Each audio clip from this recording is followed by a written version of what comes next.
Hola, les había contado en el video anterior que en el siglo XV empezaron a pasar cosas malas, muy malas en Europa.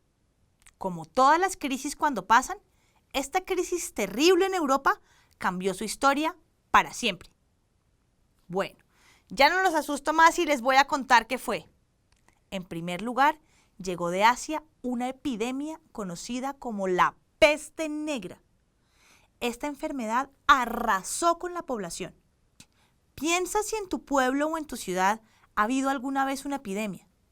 Aquí en Colombia hubo hace poco una gran epidemia de una enfermedad que se llamaba chikungunya. ¿Lo recuerdas? Mucha gente se enfermó con esto. A los que les daba chikungunya los picaba un mosquito infectado y la gente se enfermaba. Algo muy parecido a la malaria o al paludismo. La gran diferencia es que esta peste negra en Europa mataba, ojo, al 99% de la gente que se contagiaba. Es decir, si 100 personas se contagiaban, 99 se morían. Y además, no era un mosquito el que transmitía la enfermedad. Era esta señora, una pulga que vivía en una rata. ¿Te acuerdas que los burgos, las ciudades de esta época, eran muy cochinas? ¿Que no tenían agua ni alcantarillado? Pues cuando las condiciones de higiene son tan terribles, la gente se enferma más y las epidemias se contagian con mucha facilidad.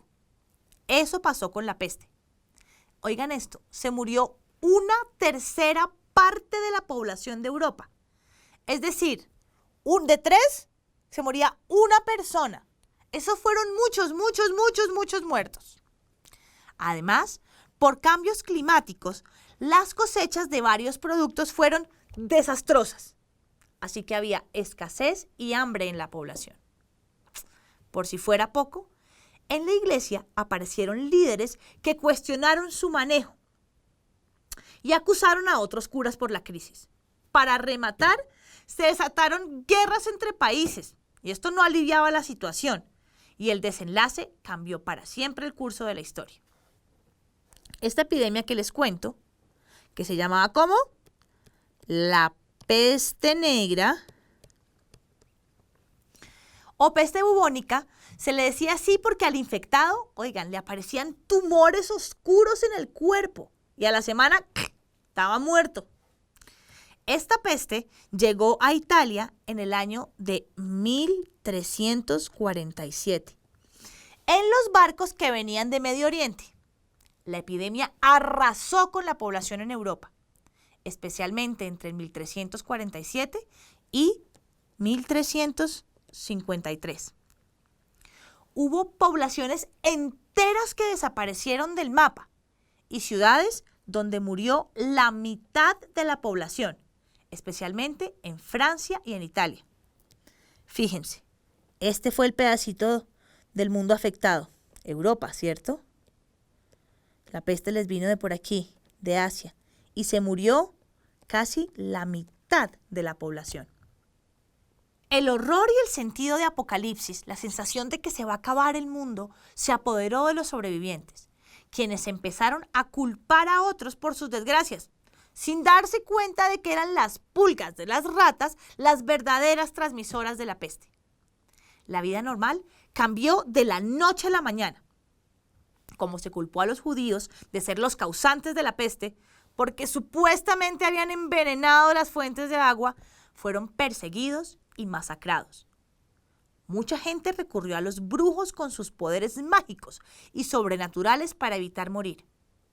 Otros interpretaron la peste como un castigo divino. Padres abandonaron a sus hijos y los esposos a sus esposas. La sociedad no solamente sufrió una disminución de la población, sino que se desbarajustó, se desordenó por completo. Tantos fueron los muertos por la peste que la producción disminuyó y la economía entró en crisis. Oigan, se había muerto tanta gente que ya no quedaba nadie para trabajar. ¿Se imaginan? Nadie que cultive la tierra. Europa se iba a quedar sin alimentos para los pocos sobrevivientes. Los pocos que quedaron y que sí podían trabajar, pues obvio, exigieron un mayor sueldo, pues tenían que trabajar más. Hubo un gran aumento en el precio de las cosas. Este fenómeno se conoce como inflación. Mucha gente del campo se desplazó a las ciudades para buscar trabajo.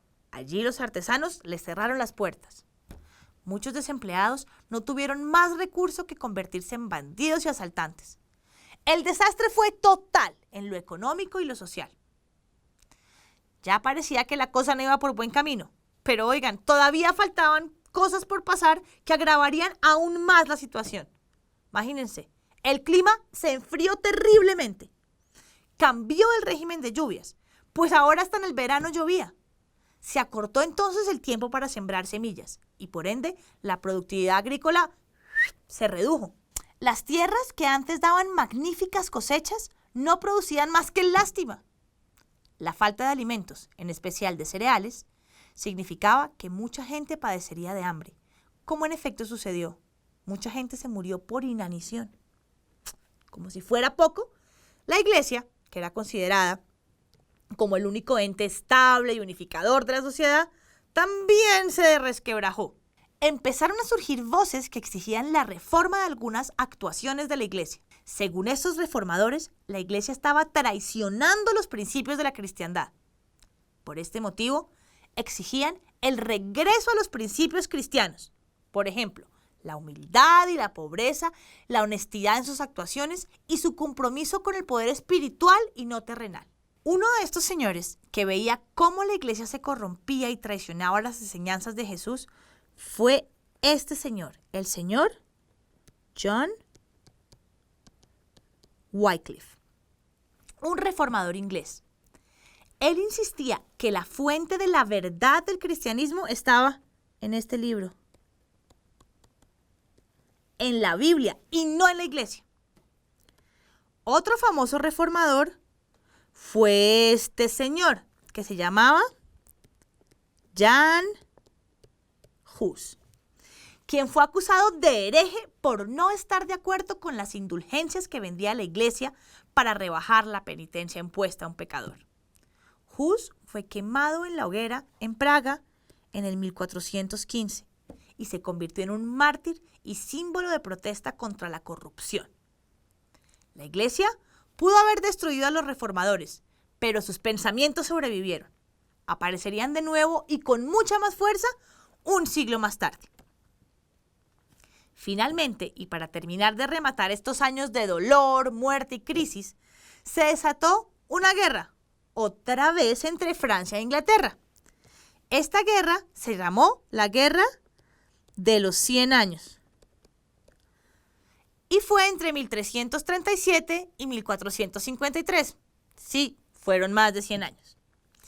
Resulta que el rey inglés, Eduardo III, reclamó el trono francés en el 1337. Pero los franceses dijeron, no señor, no le vamos a entregar la corona. Eduardo III no se rindió y ¡pum!, estalló la guerra. Al principio, Inglaterra ganó las batallas gracias a los arcos utilizados por sus soldados. Permitían disparar 3 flechas a la vez, que traspasaban todo, menos las armaduras mejor confeccionadas del enemigo. En 1415, Inglaterra parecía haber ganado la guerra y la moral francesa por el piso. Entonces, ocurrió un milagro. Sí, señores, ¿cómo suena? Un milagro. En 1429, una doncella, esta doncellita que está aquí, llamada como Juana de Arco, se apareció en la corte francesa y le rogó al rey que le dejara liderar el ejército francés contra los ingleses, pues ella había recibido esta orden directamente de Dios. Ella decía que hablaba con Dios y Dios le había dado la orden de liderar el ejército francés. En efecto, aunque tuvo que pelear mucho con el rey para poder ganarse estar ahí, sostuvo muchas batallas contra los ingleses y los derrotó. Logró así levantar la moral de los franceses. Sin embargo, fue capturada, juzgada y condenada a muerte en la hoguera en 1431. Pero la misión estaba cumplida. Juana de Arco pasó a ser una auténtica mártir Los franceses tomaron la ofensiva y armados con esta, su nueva arma, el cañón, empezaron a derrotar a los ingleses hasta que los arrinconaron en el puerto francés de Calais. Los efectos de esta guerra fueron varios. 1. El ejército nacional reemplazó a los caballeros medievales. 2. Los franceses se afianzaron en su territorio con un poderoso rey a la cabeza. Y 3. El gran sueño inglés de tener un imperio en el continente europeo se esfumó, por lo cual buscaron nuevos lugares para desarrollar su poder. Así dejamos Europa por ahora. Ahora a trabajar. Tu profesor te dirá lo que debes hacer para aplicar todo esto que hemos aprendido.